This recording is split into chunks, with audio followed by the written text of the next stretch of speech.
Mais quand je travaille, je travaille de toute façon pour les terris, progressivement. Et d'ailleurs, dans les, parce il y a les premiers, ou à la limite, la topographie, euh, comment, j'essaye de la restituer, mais d'une façon très constructiviste, comme ça, par, par tout un jeu d'arabesques de lignes. Bon, ça, je crois qu'il y a réellement une filiation avec Gustave Camus, qui structure terriblement le paysage. Donc, je veux enlever du paysage toute sa dimension romantique.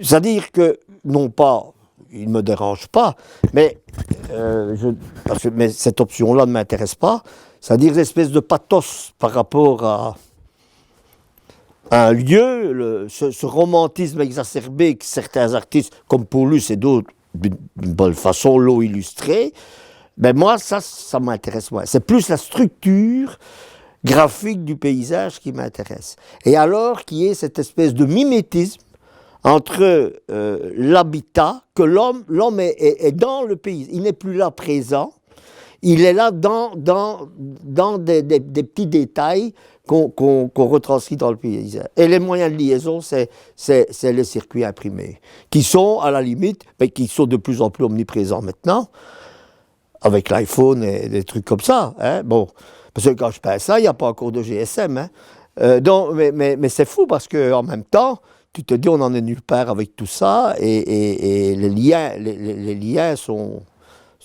à la fois terriblement individuels, quelque part, et puis ils ont une multitude. La toile d'araignée va dans tous les sens. Ouais. Donc d'abord, je l'installe graphiquement. Puis là, parce qu'il y a eu une évolution dans cette technique, parce qu'à un moment donné, je les saupoudrais de sable. Hein, on en verra de cette période-là. Ça, c'est une technique des Japonais, où la peinture fraîche, tu saupoudres du sable, et la peinture fait que elle colle, elle se fixe, et puis tu scoutes au truc. Ta Foiret a fait ça pendant toute une partie de sa vie, mais disons, moi, le côté bucolique, tout ça, j'en ai rien à foutre. Donc, je ne critique pas, et sans doute, il me l'avait raconté lui-même. C'est un accident. Il peint.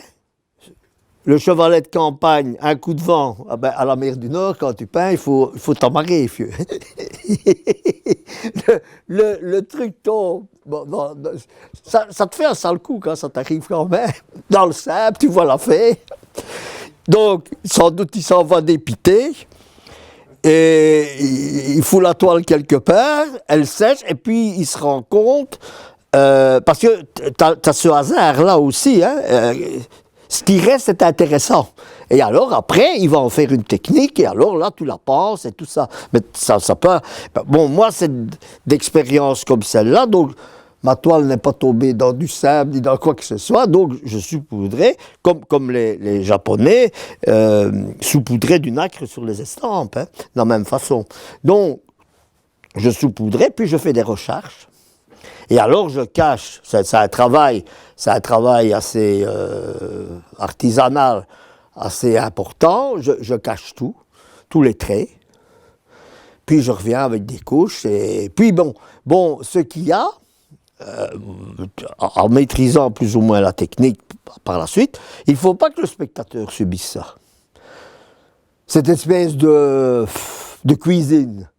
Parce que alors ça n'a plus aucun intérêt. S'il n'y a que ça, il faut que ça ait un côté un peu magique quand tu le regardes et que tu te dises pas, tiens,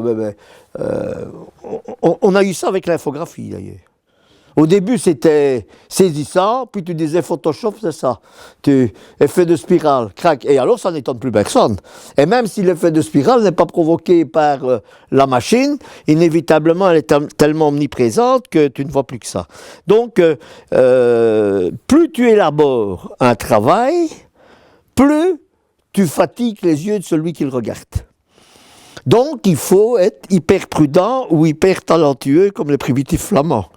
Mais là, très vite, quand tu es artiste, tu dois te jauger.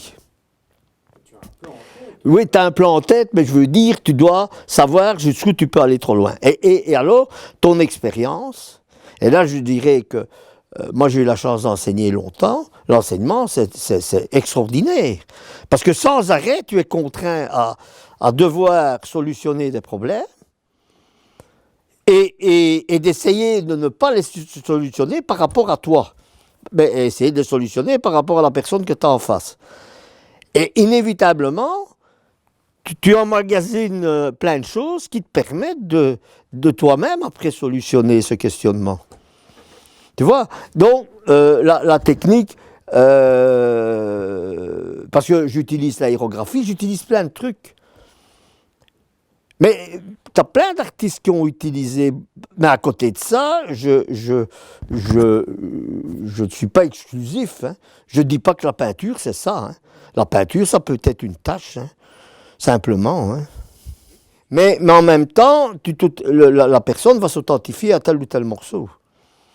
Et pas nécessairement l'ensemble de la toile. Hein.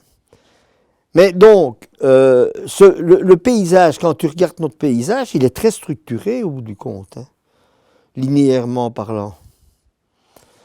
Tu as des paysages comme ça qui ne donnent pas cette impression, où tu as, c'est beaucoup plus, je dirais, les choses sont plus vagues, quoi. Hein. Si tu regardes une forêt, par exemple, eh ben, tu as des mouvements, bon, l'été, hein, comment c'est-à-dire quand il y a les feuilles, quoi. Hein, s'il y a que les branches, ça a la structure naturelle des branches, quoi. Mais bon, la nature, très souvent, a une variété assez extraordinaire de formes. Hein. Mais les voir, tu dois éduquer ton œil pour les voir.